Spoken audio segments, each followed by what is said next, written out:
ko lang po kayo para makita ninyo. Yan.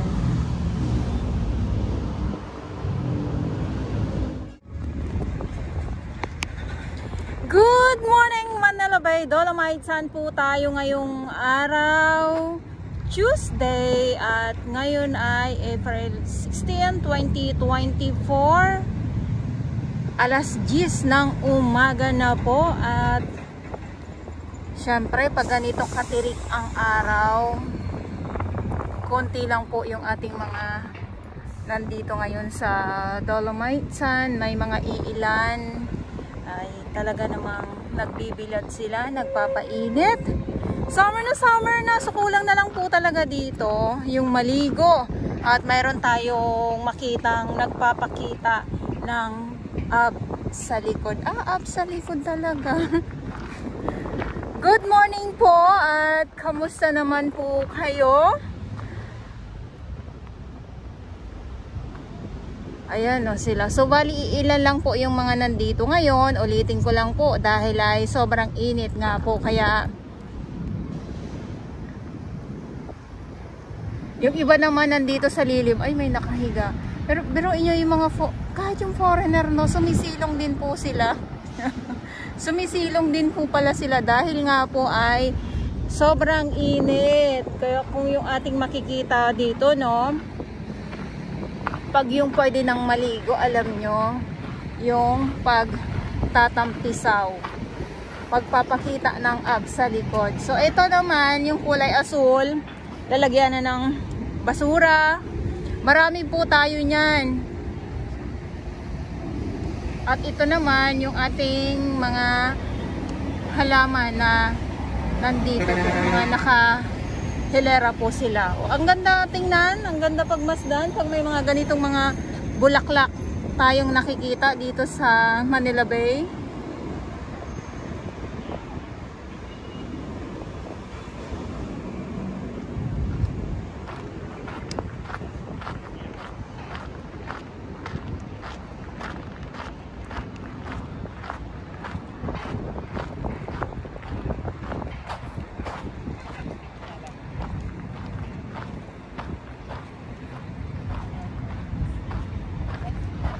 Okay.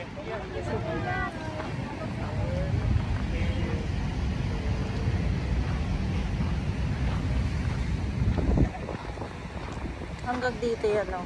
So hindi ko lang din po kung hanggang doon ay lalagyan itong mga namumulaklak talaga, namumulaklak na mga bonggabilya. Bongga na talaga ang Dolomites. At syempre usaping nagulat siya. Syempre usaping Dolomites, nandito pa din po ang ating mga Manila Bay Warriors, Stero Rangers ng DNR, MMDA, DPS, Mandaragat, doon naman po sa Manila Yacht Club at ang ating iba't ibang mga volunteers. Maraming salamat po sa inyong lahat at ang ating mga security guard na din po at ang ating mga pulisan.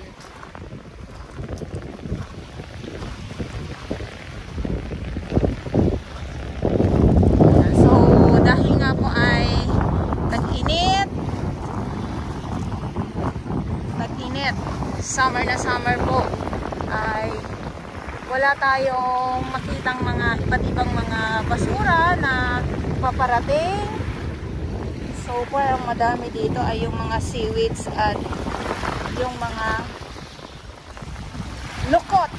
At mayroon na naman po tayong mga nakikitang mga halaan. Yes, mga halaan na naman po. Ayan, oh.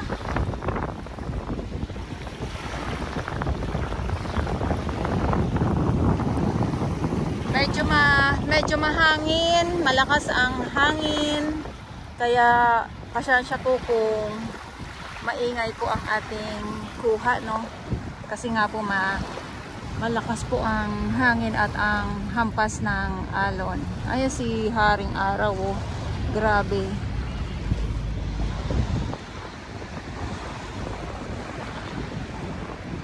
So, good morning at sa mga baguhan. Yes, welcome sa channel ni Miss Jelani Dora Bells. Mahalin niyo po ako ng buong buo. Yun ay hindi galing sa ilong ng Masingaw. Garaswan, at inuulit-ulit ko lang po para naman po hindi po tayo nagkakalimutan. Yes, nagkakalimutan. Sa mga naghahanap po ng samut-saring mga basura, ulitin ko po, wala pa po tayong maipapakita na mga tambak na mga basura po. Isa na din, hindi po panahon ang tagbagyo ngayon. Ulitin ko po, no? Hindi po panahon ng tagbagyo, kaya antay-antay na lang din po kayo sa mga naghahanap po ng basura.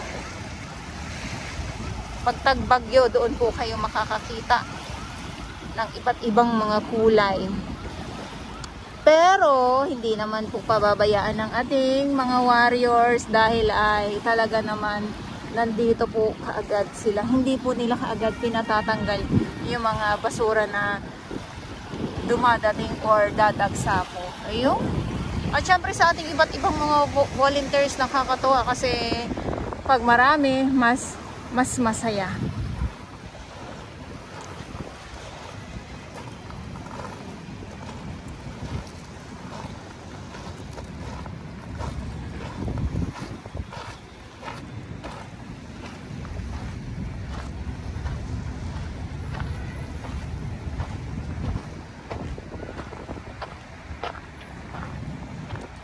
Yan, sa mga nag-aantay or mga nagtatanong, no, kung kailan magkakaroon ng coffee shop dito, wala pa din po tayong update.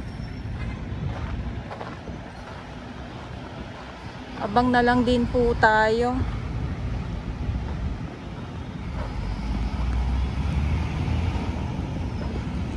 Kung ganito na lang sana talaga, no, yung hinihiling ko palagi, na walang tayo makitang mga basura.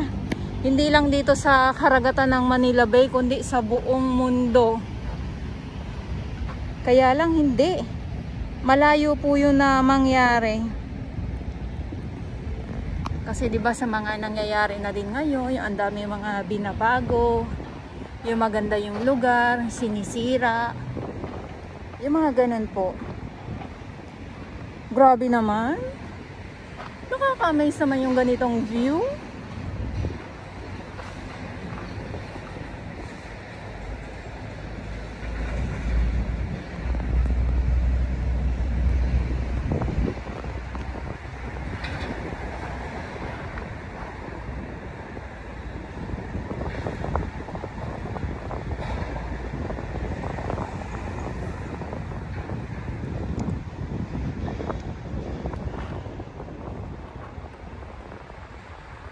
Ikot ko lang po kayo para makita ninyo. Yan.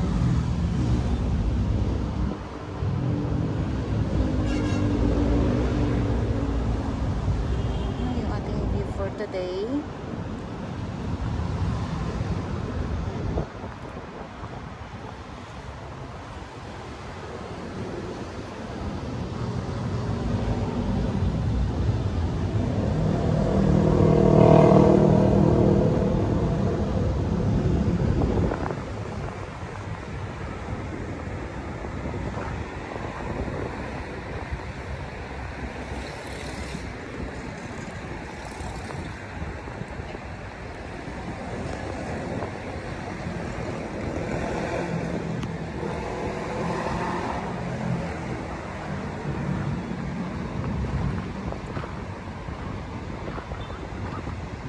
Akala niya nasa ibang ano na naman tayo, nasa ibang ibayo na naman tayo. Yung pala nasa Manila Bay po tayo. Ano?